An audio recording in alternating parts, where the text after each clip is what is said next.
What do you want to do with Mr. Waters? He's gonna plead today. We're trying to do a time served on the evading dismissal. Hi, Judge. He's got so much going on. And his curfews. Mischief, trespass, theft, gun case, theft. What happens when a judge has finally had enough of the revolving door of repeat offenders? You're about to witness one of the most emotionally charged courtroom sessions ever. Today's docket features a young man with 13 pending cases who's about to be a father, and the judge delivers a speech about fatherhood that hits different. A defendant picks up an aggravated assault with a deadly weapon while already on bond, and threatens to kill someone over a fork. A weapons charge is completely dismissed because the judge calls out a bogus arrest. Is that what we do now? We just stop an arrest. The defense attorney reveals that most of her client's theft charges were for necessities: hoodies, sweatshirts, socks, underwear, stolen because he was homeless. And a judge makes one defendant promise to get his ID within 1 week or face serious consequences. This isn't just law. This is life coaching, accountability, and second chances hanging by a thread. Let's break it all down. When he was arraigned, we established that so many of these cases are just a result of him hanging out at this little drugstore. The cops know who he is. They know who everyone there is. So really, he just needs to stop hanging out at that drugstore. He's not, and well, While I'm he's sorry. on for both of these cases, he picks up another theft. And that's upstairs in felony. And right now, the offer is 18 months state jail. So he's dealing with that right now. The evading is at that same little drugstore. And I'm sorry, my memory is actually coming back to me. A lot of those thefts were necessary items from Target or Walmart, because we went over that for arraignment. They were literally, when it was winter, it was literally hoodies, sweatshirts, and socks. And then when it was summer, it was like underwear. Most of those thefts are necessary items. When I was appointed, we got him a social worker through the MAC and housing through Search. And his girlfriend was pregnant at the time. She was only like 2 months pregnant. Now she's pretty much due. They have housing that they got through the services we were able to provide. He hasn't picked up any new cases because right now they're barely making ends meet, but they are making ends meet. They're still together. She relies on him to go to their appointments. He gets the things that she needs because her mobility has decreased now. She came up here and spoke for him in front of you. She'd been to like college and everything, and you gave her a big speech. You gave him a speech about supporting her through her hormonal shifts. He was just telling me about that. He was like, I keep thinking about what Judge Fleischer said. She woke me up crying this morning because she said she's fat and ugly, and I just held her and I made her feel better. And I'm trying to do that every day because I remember what the judge told me. That's where he is right now, Judge. This is one of the most humanizing moments you'll see in a courtroom. The defense attorney isn't just rattling off legal arguments. She's telling a story. Her client was homeless. The thefts? Hoodies, sweatshirts, socks in winter, underwear in summer. Necessities, since getting a lawyer. He's been connected with a social worker, housing through Search, and his pregnant girlfriend is now almost due. They have an apartment. He hasn't picked up any new cases. And here's the detail that stops you cold. The judge previously gave him a speech about supporting his girlfriend through her hormonal shifts. The defendant told his lawyer, I keep thinking about what Judge Fayer said. She woke me up crying this morning saying she's fat and ugly. I just held her and made her feel better. He's trying, but he's also got 13 pending cases, curfew violations, and a felony theft upstairs with an 18-month offer. Progress doesn't erase the past overnight.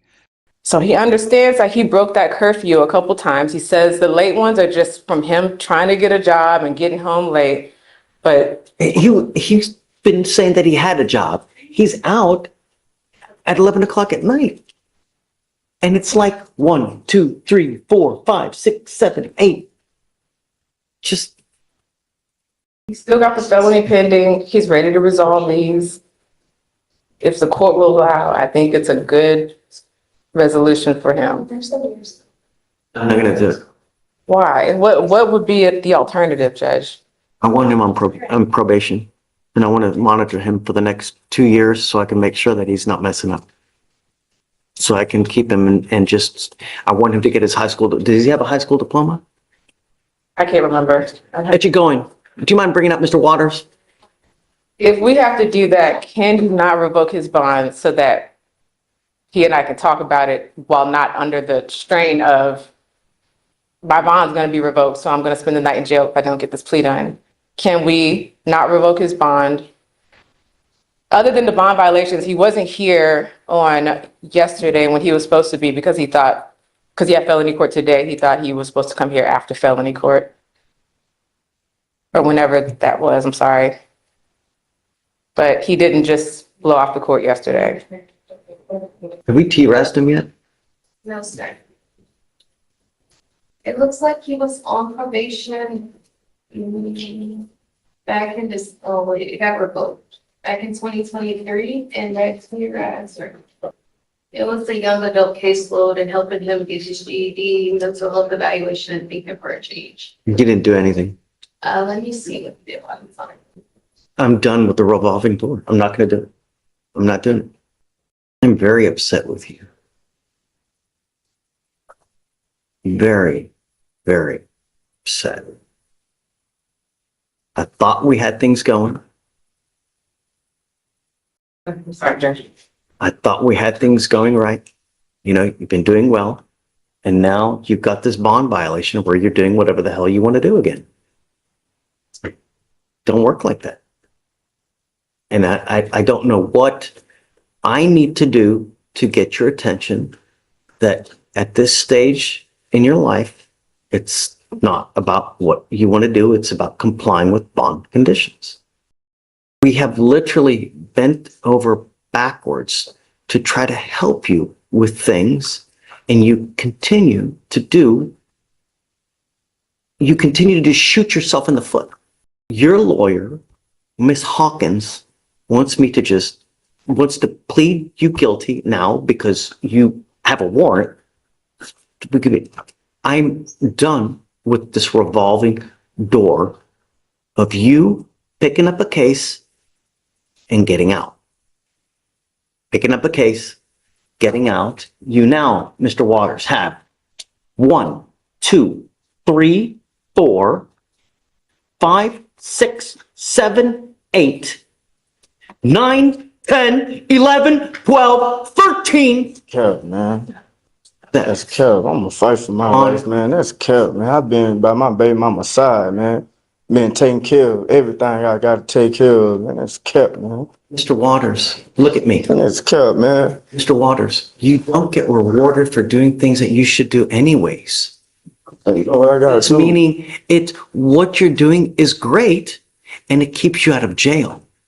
But do you want me to pat you on the back for doing what you should be doing Yes. anyways? This is the moment the courtroom tension peaks. The judge counts out loud. 1, 2, 3, 4, 5, 6, 7, 8, 9, 10, 11, 12, 13 cases. 13. The defendant responds with, "That's cap, man. I've been by my baby mama's side." And the judge delivers one of the most powerful lines you'll hear from a bench. You don't get rewarded for doing things that you should do anyways. Let that sink in. Being a good partner, going to appointments, supporting your pregnant girlfriend. That's not extra credit. That's baseline adult behavior. The judge isn't dismissing his efforts. He's establishing perspective. The problem isn't that he's doing well now. It's the curfew violations, the missed court date, the 13 pending cases, and the pattern of picking up a case and getting out. The revolving door has to stop. But how? That's where this gets interesting. I ain't asking. Man, I ain't asking. I'm just asking you, like, just give me a little more time. I've been doing these jobs. I've been going through the whole packet. I've been going to these hospitals with my girl, going to go check up on our little one that's coming, and I want to be there. If you are old enough to have a baby, then these are the things that you should do anyways. You don't get rewarded for being a good father. The reward is that you have a kid that grows up like a little flower that blossoms, right? Because there are so many people that have babies that treat their kids like shisa, and they end up like rotten ass kids that like a flower are just crooked.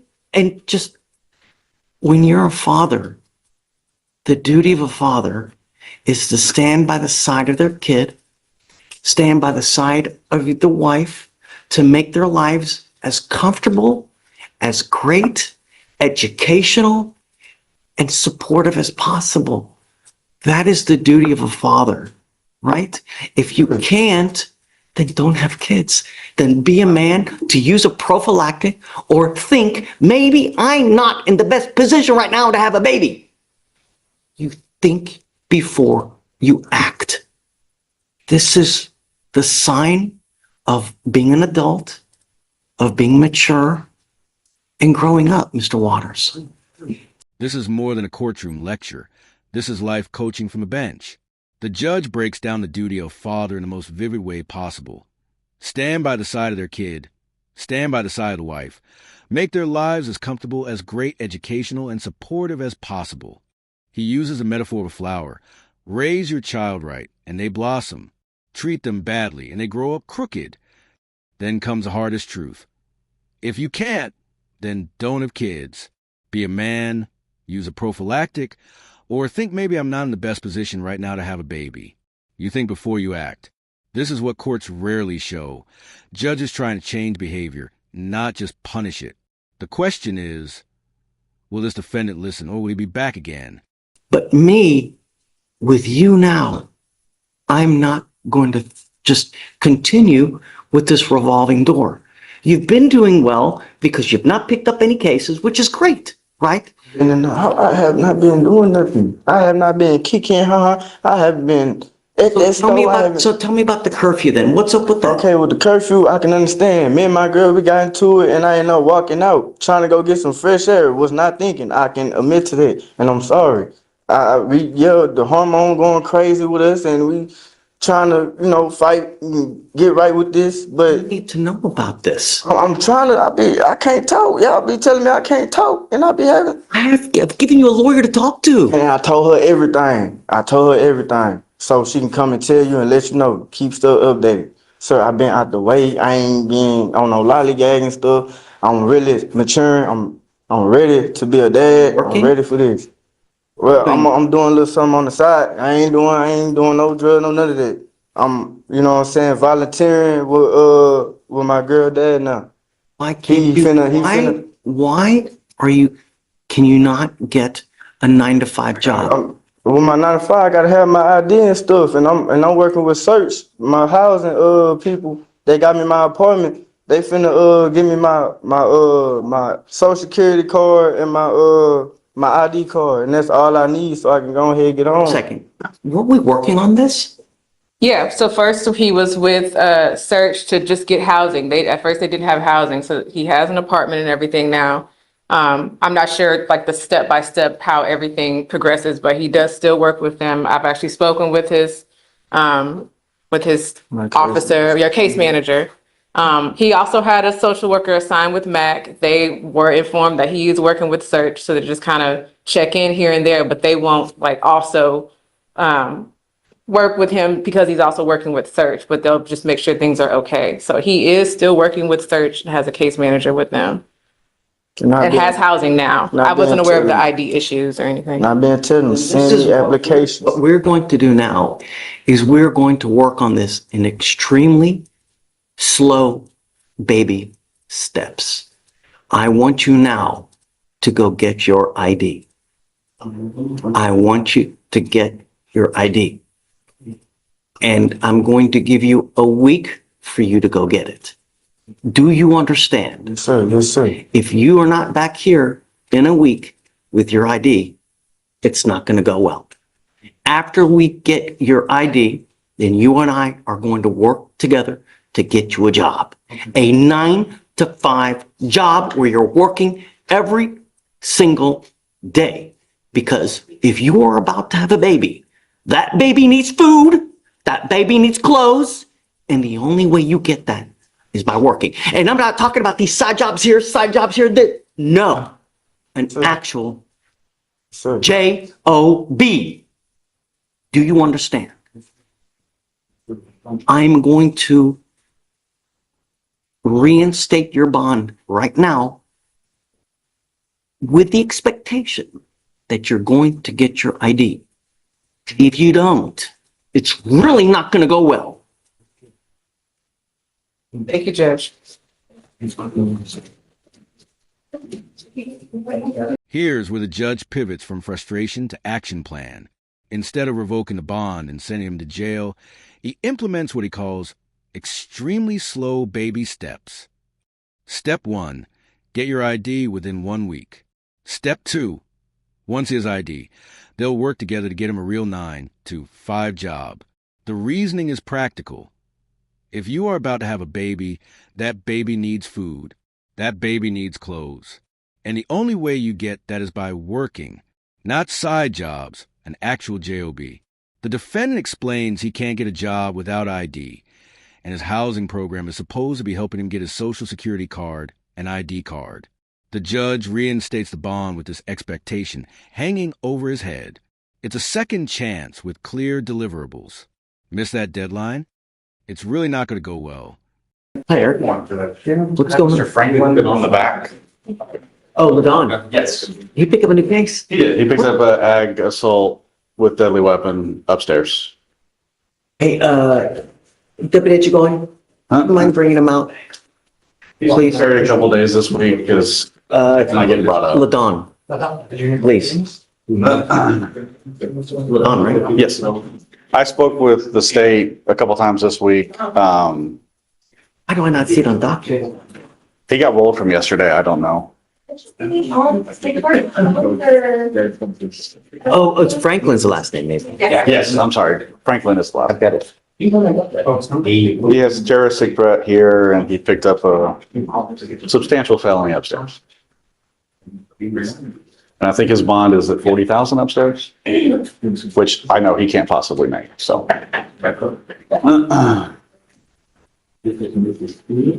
Yes. He's adamant he didn't do anything.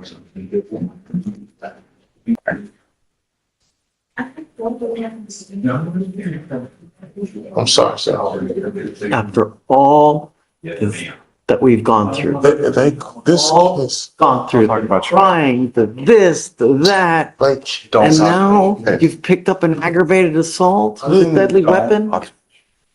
Don't talk about the case, Mr. He's the Franklin. prosecutor. The only thing is, Yes. I cannot express my disappointment. I really thought that you and I were like reaching together. We are. We were, and we really are. My family's working against me. They trying to take my SSI check and stuff. I haven't done anything. This is my 35th year. I haven't done nothing. So look, I don't even know what happened. I want to know. So he picked up an ag assault with deadly. What happened? Please, just don't say anything, please. I just want to know what happened or why they're saying what happened. Okay. On March 17th, 2025, at approximately 5:48 p.m., officers were dispatched from an aggravated assault call at a residence in Harris County, Texas.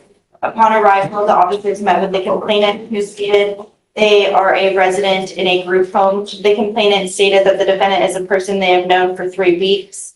The complainant stated the defendant arrived at the group home around 5:38 p.m. and knocked on the front door multiple times, cussing at another resident due to them not opening up the front door fast enough. The complainant stated the defendant continued yelling, cursing, and talking down to the resident, so the complainant tried to talk the defendant down. The defendant stated to the complainant that he was going to fuck him up, then went to his bedroom. The defendant took a hold of a fork which the complainant believed was a knife and pointed it at the complainant. The complainant asked if he was going to get stabbed, and the defendant charged at the complainant. The complainant stated they feared for serious bodily injury or death. The complainant ran and locked themselves in their motor vehicle and called the police. While waiting for the police in the vehicle, the defendant was still threatening to kill the complainant and was kicking the vehicle. Wow. I just came from Food Town and I went back home to eat.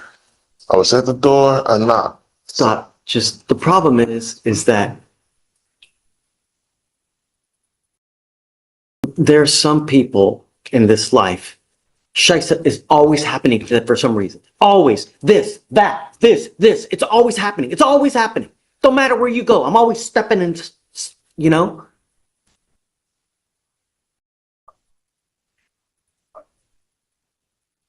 I'm not a violent person. your history says, Well, I'm not a violent person. I'm an SSI patient. I've been dealing with this stuff all my life. Soon as they get my name the only to thing, use my social, the only thing I'm going to say is that, you know, it's time to do some deep reflection. You know, it really is time, because the thing is that I don't want you to end up with a 40-year sentence, man, because of the no self-control. I really thought we had something. I'm just so disappointed, man. This defendant was already on bond for terroristic threat. Now he's picked up aggravated assault with a deadly weapon. The allegation? He got angry at a group home because someone didn't open the door fast enough. He grabbed a fork, which the complainant believed was a knife, pointed at them, charged at them, threatened to kill them while they hid in their car, and kicked the vehicle. The judge's reaction is pure disappointment. I really thought that you and I were like reaching together. The defendant insists he's not a violent person, but the judge counters, your history says, and just trails off. He tells him it's time for deep reflection and warns, I don't want you to end up with a 40-year sentence because of no self-control. The bond gets revoked at $50,001. Sometimes there's no second chance left to give. I don't know. Well, I'm the one that's been did wrong. I'm kind of more. So look, I got to revoke your bond, man. I don't know why.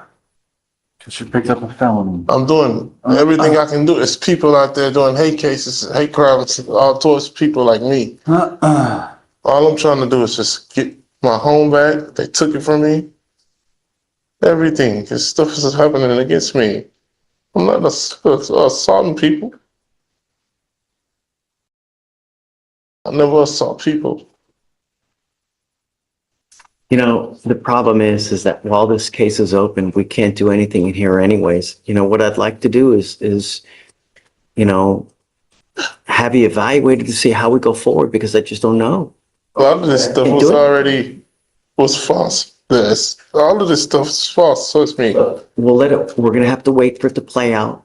I hope, Mr. Franklin, but I don't know. Well, I got to wait to see the evidence and see what happens. Well, you can't just send me to a psych ward unit or something while all of this is going on. First, I have to have you evaluated, but I can't do that until the felonies are This is worked not out. making no sense. This is my 35th year, and I have to keep dealing with this stuff. Okay, I guess I'm going to revoke it. I'll set it at 5,001. All right, Mr. Franklin, I just don't want you to have any weapons, and just don't pick up any new cases, man. Thank you, Judge. Thanks. Is it Gaston or Gaston? Mr. Gaston, you're charged with 2 cases. You're charged with evading arrest or detention and unlawful carrying of a weapon.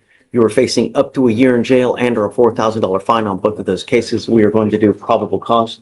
You have the right to remain silent. Anything you say can and will be used against you. You have the right to have an attorney present. If you cannot afford one will be appointed to you, sir. On March 14th, 2025, an officer observed a vehicle speeding on Gulf Freeway feeder by radar device going 72 miles per hour in a 40-mile-per-hour zone. The officer then observed the vehicle turn left at a red light. A traffic stop was initiated. The officer instructed the driver to step out of the vehicle, and the officer began to detain the driver. As the officer was detaining the driver, the front passenger, the defendant, exited the vehicle. The officer instructed the defendant to return to the vehicle, and the defendant ignored the officer's instructions and started to walk away. The officer ordered the defendant to stop, and the defendant started running northbound. The officer observed the defendant place his left hand near the front of his waistband and throw a small black and blue object near a fence. The officer informed other officers of the defendant's location. Officers observed the defendant running eastbound on the 3,300th block of Scott Street and attempted to apprehend the defendant. The defendant was apprehended at the 3,100th block of Milby Street, approximately 0.2 miles away from the scene. The officers searched the area and located a firearm. The officer remained in visual contact with the location and no individuals approached that area. What are they doing wrong? I mean, the officer just stops them and just arrests them? What for? I'm not sure why the officer immediately detained him. Really? Is that what we do now? We just stop and arrest? No. I'm gonna find no probable cause in your case. Just be careful, man. If you got a gun, God forbid you use it, something happens, you dig yourself in a hole. Come on, man. We got one life. Be smart. Go to school, get some knowledge, make a ton of money, you know? Take a seat, please. Thanks, bud. What's the last name, Judge? Gaston. Okay. On both, no PC. All right, Judge, next is page 6. Did they arrest the driver? I mean, did they charge him with anything? Do you know? Do we have him for anything? No, there's no connected cases. Just driving while black. Your Honor, I would just, I'm gonna question that. It was a speeding stop where the passenger was getting out of the car. I would say the officer would have the right to at least make sure the passenger was in the car while he was conducting a stop. That's his. Yes. I don't even think that's an arrestable offense. You know? It's not an arrestable offense. They just literally pull him out, he's speeding, and they arrest him, and then One emotionally charged session in Harris County Court today. Let's recap the key moments. A defendant with 13 pending cases gets a speech about fatherhood that should be required listening for every young parent. His thefts were hoodies, socks, underwear, necessities when he was homeless. Now he's got housing, a pregnant girlfriend about to give birth, and 1 week to get his ID or face serious consequences. The judge reinstates his bond on baby steps. A defendant already on bond for terroristic threat picks up aggravated assault with a deadly weapon after threatening someone with a fork and kicking their car while they hid inside. Bond revoked at $50,001. The judge's disappointment is palpable. And in a stunning probable cause hearing, a weapons and evading charge gets completely dismissed because the judge calls out the arrest itself. Is that what we do now? We just stop and arrest. The passenger wasn't committing any crime. Walking away from a traffic stop isn't illegal. These cases show the full spectrum. Second chances, last chances, and no chances left. If this breakdown showed you the raw human side of the legal system, smash that like button. Drop a comment telling us which case hit you hardest. Share this video with someone who needs to see it. And subscribe so you never miss another episode. We'll see you in the next one.